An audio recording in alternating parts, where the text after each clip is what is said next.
अब जब police band बजाएगी ना तब देखियो तुम। हेलो, मेरा नाम है मोलेस्टर पॉवर्ट पोटेंशियल रेपिस्ट दिल्ली का दरिंदा मंचुला एज फॉर मीडिया। वैसे मेरा रियल नेम है सरबजीत सिंह बेदी। मैं 30 साल का हूँ, दिल्ली में रहता हूँ और एक मिडिल क्लास फैमिली से बिलोंग करता हूँ। 4 साल पहले एक लड़की ने मेरी फ़ोटो क्लिक करी और social media like Facebook Twitter पे पोस्ट कर दी और उस फोटो के साथ लिख दिया इतना कुछ कि मैंने उसको छेड़ा, उसे मारने की धमकी दी, उस पर गंदे कमेंट्स पास किए। दरअसल 4 साल पहले की बात है, मैं अपनी बाइक पर था और ट्रैफिक सिग्नल रेड। एक लड़की ने मुझे रोका। मैंने उनको आराम से इज्जत से बोला कि मैम आप अपना चले जाओ, मुझे इधर जाना है। इसी बात पे उन्होंने मेरी फ़ोटो क्लिक करी और बोला कि अब देख, जब तेरे घर पुलिस आएगी तब तुझे पता चलेगा। ये चीज़ देख के जब हमारी कॉन्वर्सेशन छोटी सी हुई, उसके कुछ फ्रेंड्स हमारी तरफ आए, तो उन्होंने, जब उनको मैंने देखा आते हुए, तो मैंने उनको बोला कि ये क्या बदतमीजी है, लड़की ने फ़ोटो क्यों कैप्चर करी। उन्होंने मुझे विश्वास दिलाया कि तुम यहाँ से चले जाओ, तुम्हारी फ़ोटो हम रिमूव करवा देंगे। वो बातों पे ट्रस्ट करके मैं वहाँ से चला गया। रात को घर आया, मैंने मम्मा को सारी बात एक्सप्लेन करी कि मम्मी आज मार्केट में जाते हुए ऐसी ऐसी बात मेरे साथ हो गई। उसके बाद मम्मी परेशान हुए थोड़ा सा। मैंने सबको समझाया उनको। लेट नाइट हमने अपना डिनर फिनिश किया, बेड पे आ गए, मम्मा सोने चले गए। मम्मा के फ़ोन पे एक रिलेटिव का फ़ोन आया।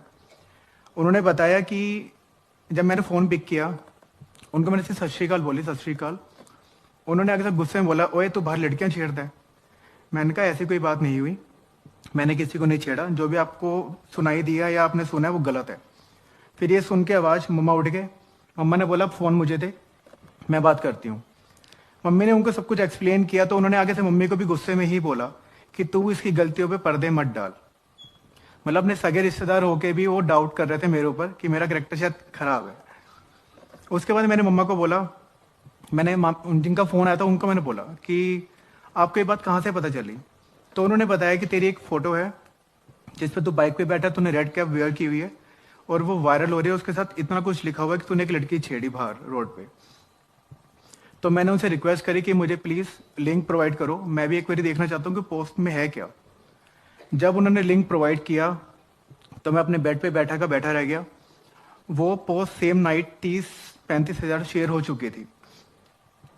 और जब मैंने पोस्ट खोल के देखी तो उस पोस्ट में इतनी लोगों ने अब्यूज़ करा हुआ था, इतनी गालियाँ लिखी हुई थी।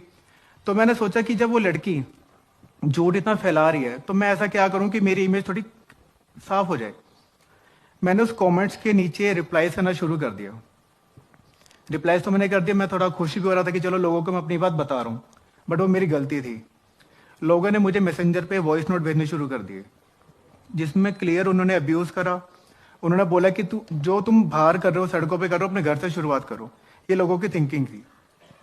मैं काफ़ी अपसेट हुआ। मैंने मम्मा को बोला 12:30 बजे के अराउंड रात को कि अभी पुलिस स्टेशन चलते हैं, लड़की के अगेंस्ट कंप्लेंट करके आते हैं। और मैंने कहा लेट हो गया काफ़ी, तो सुबह चलेंगे। मैं कहा ठीक है।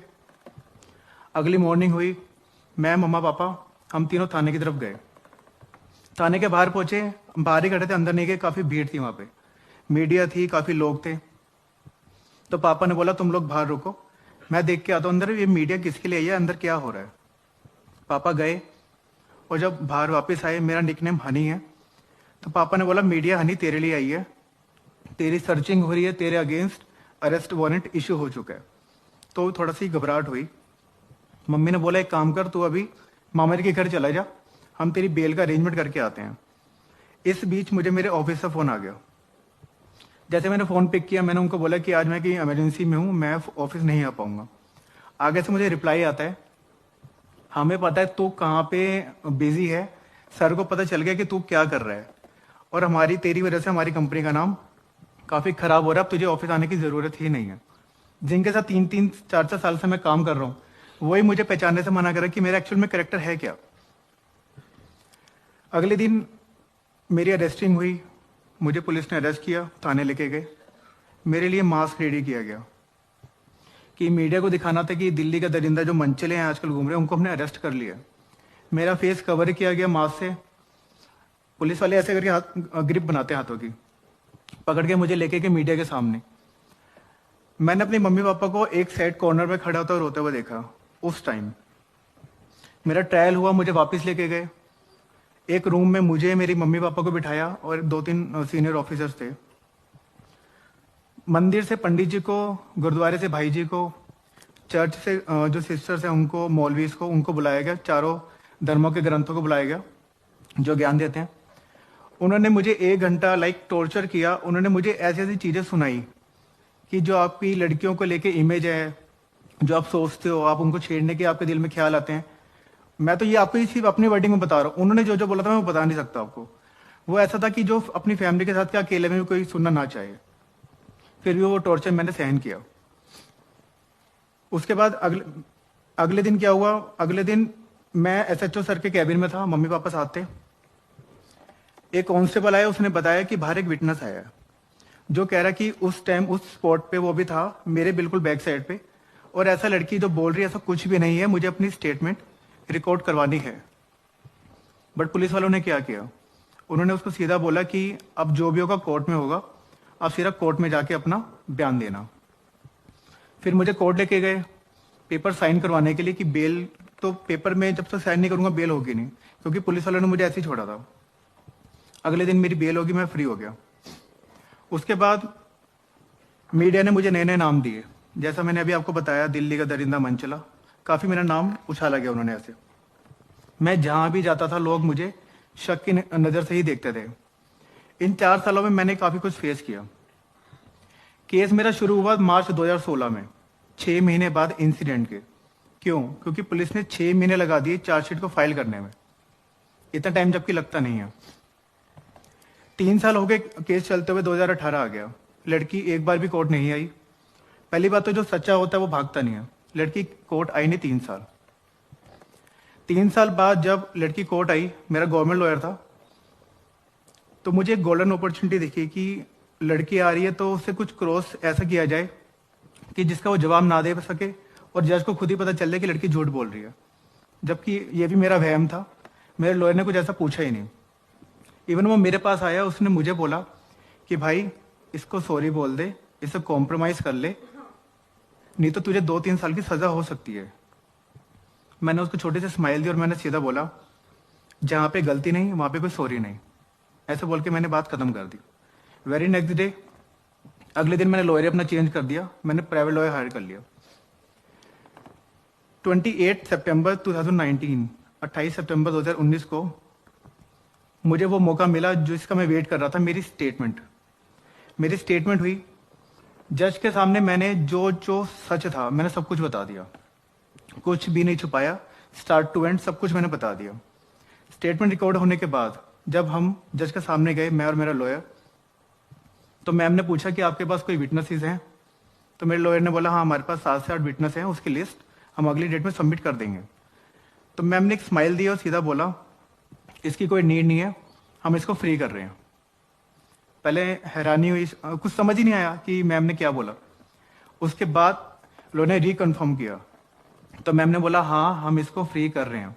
मैं वैसे काफी स्ट्रांग हूं, मुझे रोना नहीं आता, बट रिहाई का सुन के आफ्टर 4 इयर्स कोर्ट में मेरे आंसू निकल गए। मैं थोड़ा इमोशनल हो गया। सबसे पहले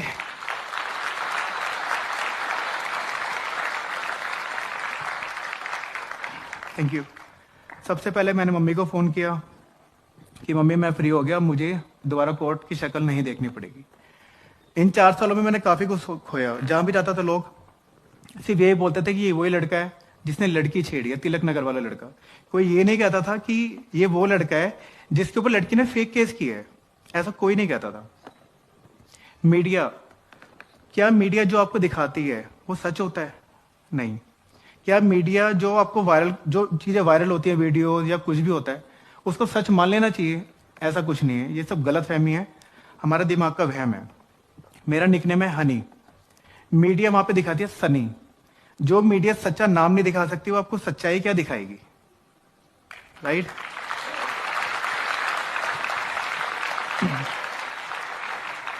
जब केस शुरू हुआ आफ्टर फ्यू मंथ्स, पहले तो हमने कभी सोचा नहीं था कि हम कभी कोर्ट कचहरी जाएंगे, क्योंकि हम मेरे अगेंस्ट या फैमिली में कभी हम थाने तक नहीं गए। केस होने वाला था, मेरे पापा परेशान थे। आफ्टर फ्यू मंथ्स मेरे पापा को मेजर हार्ट अटैक आया। लकीली उनको हम टाइम से हॉस्पिटल ले गए तो वो बच गए। फिर थोड़े टाइम के बाद पता चला कि मम्मी भी डिप्रेशन के पेशेंट हो गए हैं।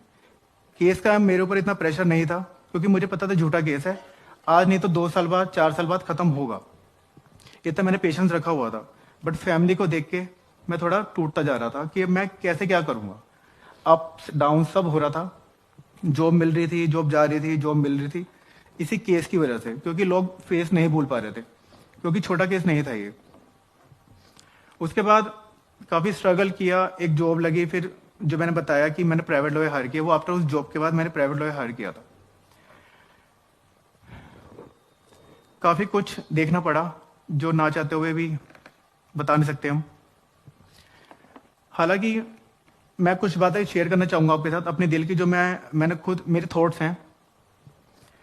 अगर आपकी लाइफ में कुछ ऐसी सिचुएशन आती है कभी भी, तो आप हिम्मत मत हारो, अपनी सोच से काम लो, क्योंकि हमारे पास वो पावर है जो उस गलत चीज को मिटा सकती है, अगर आप सोच के करें तो।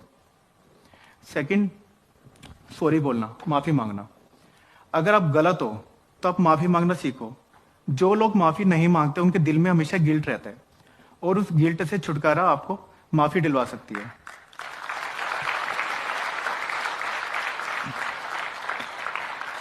एंड थर्ड लास्ट, जो मेरे से काफी जुड़ा हुआ है, मजबूत होने का मजा तभी है जब सारी दुनिया आपको कमजोर करने में तुली हो।